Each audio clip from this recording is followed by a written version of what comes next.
So guys video বানাতে যে এরকম হয়ে যাবে আমি ভাবতেই পারিনি। ভিডিও বানাতে যে আমার মোবাইলটা পানিতে পড়ে গেছিলো, তাই তো তোমরা এই ফুল ভিডিওটা দেখো।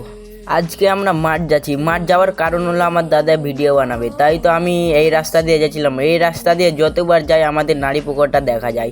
নারী পুকুর দেখতে দেখতে আমরা কখন যে আমরা বড় পুকুর চলে এসেছি ভাবতেই পারিনি। তাই তো আমাদের সবাই বন্ধু মিলে আমরা যাচ্ছিলাম। আর আমাদের বড় পুকুরের ওখান থেকে অনেক ছেলে পিলে মাছ ধরছিল, তাই তো আর কি একটু হালকা করে মাছ ধরা দেখে নিলাম।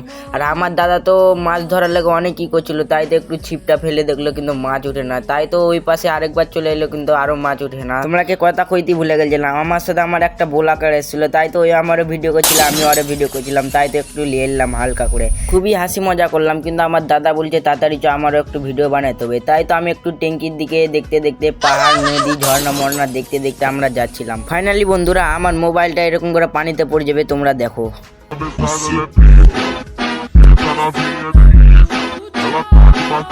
তোমরা তো দেখতেই পেলে আমার মোবাইলটা পানিতে পড়ে, কিন্তু আমার মোবাইলটা পানিতে পড়েনি, আমি নিজে থেকে ডুবিয়ে দেখেছিলাম কি আমার মোবাইলটা কেমন। কিন্তু আমি বাড়ি এসে দেখি আমার মোবাইলটা খারাপ হয়ে গেছে। আর তোমরাকে কি বলবো, রাস্তাতে আমার একটা বন্ধু দেখা হলো, তো খ্যাপা ঠিকই আচরণ করছে। তোমরা খ্যাপার আচরণটা দেখালাম একবার।